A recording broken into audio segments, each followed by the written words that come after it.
बिस्मिल्लाहिर्रहमानिर्रहीम। अस्सलाम वालेकुम। Welcome to my YouTube channel easy bite recipe. उम्मीद करती हूँ कि आप सब खैरियत से होंगे। आज हम बना रहे हैं बीफ फ्राई बोटी, जो कि बहुत ही मज़ेदार और बहुत स्पेशल रेसिपी है। तो चलिए वीडियो को स्टार्ट कर लेते हैं।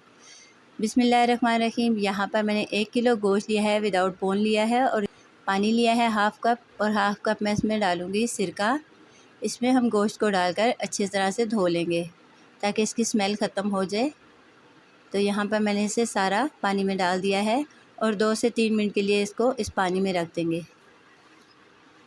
अच्छी तरह हाथों से मसल कर एक बार इसे धोकर यहाँ पर मैं इसे रख दूँगी।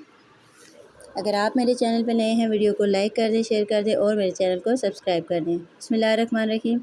यहाँ पर मैंने 2 से 3 टेबलस्पून ऑयल लिया है और इसमें एक दरमियाने साइज़ का प्याज काट कर डाला है। अब मैं इसमें शामिल करूँगी 2 टेबलस्पून अदरक लहसुन का पेस्ट। इसको इसमें डालकर अच्छा सा फ्राई करेंगे। हमने लहसुन और अदरक को, प्याज को बहुत ज़्यादा ब्राउन नहीं करना, जस्ट इसे फ्राई ही करना है। अब मैं इसमें गोश्त शामिल करूँगी। गोश्त को मैंने एक स्ट्रेनर में रखा था ताकि इसका सारा पानी खुश्क हो जाए। एक बार इसमें अच्छा सा चम्मच चलाएंगे और यहाँ पर मैंने 1 टीस्पून नमक लिया है। नमक शामिल करने के बाद इसमें मैं शामिल करूँगी 2 कप पानी। पानी इसमें शामिल करेंगे और अब हम प्रेशर को बंद कर देंगे 20 से 25 मिनट के लिए। आपके गोश्त पर डिपेंड करता है कि वो कितना टाइम लेता है। तो यहाँ पर 25 मिनट हो चुके हैं। अब मैं प्रेशर को खोल लूँगी। तो ये देखें, गोश्त में जो पानी था वो खुश्क हो चुका है, लेकिन मैंने भी फ्लेम को बंद नहीं किया। थोड़ा सा जो इसमें पानी है वो खुश्क हो जाएगा तो फिर हम फ्लेम को ऑफ़ कर देंगे। फ्लेम को मैंने मीडियम ही रखा है। तो यहाँ पर मैं इसे निकाल लूँगी और एक बर्तन में इसको रख के ठंडा कर लेंगे। गोश्त जो मैंने बॉईल किया था वो ठंडा हो चुका है। यहाँ पर मैं इसमें शामिल करूँगी 3 tablespoon lemon water, half tea spoon नमक, 1 टीस्पून इसमें शामिल करेंगे लाल मिर्च का पाउडर। अब मैं इसमें शामिल करूँगी ज़ीरा पाउडर हाफ़ टी स्पून हल्दी, हाफ़ टी स्पून इसमें मैंने डाला है chaat masala, half tea spoon धनिया पाउडर, हाफ़ टी स्पून कुटी हुई लाल मिर्च और 3 टेबलस्पून इसमें मैंने शामिल किया है कॉर्नफ्लोर। अब मैं इसको अच्छा से चम्मच से मिक्स कर लूँगी।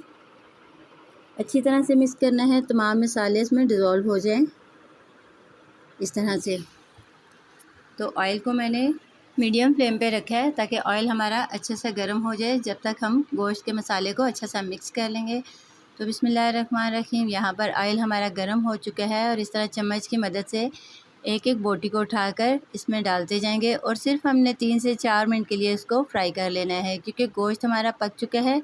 यहाँ पर हमने सिर्फ इसको फ्राई करना है सिर्फ 3 से 4 मिनट के लिए। तो बहुत ज़बरदस्त सी हमारी बीफ फ्राई बोटी तैयार हो। अक्सर ख़वातीन बहुत मसरूफ़ होती हैं, तो अगर कोई मेहमान आ जाए तो घर में झटपट से आप ये रेसिपी बनाकर तैयार कर सकते हैं। ये देखें, यहाँ पर हमारी बीफ फ्राई बोटी तैयार हो चुकी है। अब हम इसे ऑयल में से सेपरेट कर लेंगे और आपको प्लेट में डिश आउट करके इसकी फ़ाइनल लुक दिखाते हैं। तो ये देखें, माशाल्लाह अल्हम्दुलिल्लाह हमारी बीफ फ्राई बोटी तैयार हो चुकी है। कितने कम वक्त में हमने बीफ फ्राई बोटी को तैयार कर लिया है। बहुत ही मज़ेदार रेसिपी, दावतों पर, ईद पर, कोई भी इवेंट हो, झटपट मज़ेदार सी रेसिपी बनाकर सबका दिल जीत लें। नान के साथ, चटनी के साथ, सलाद के साथ सर्व करें। उम्मीद करती हूँ आपको मेरी आज की रेसिपी पसंद आई होगी। अपना बहुत ख्याल रखिएगा, दुआओं में याद रखिएगा। मिलते हैं इंशाल्लाह नेक्स्ट वीडियो में। अल्लाह हाफ़िज़।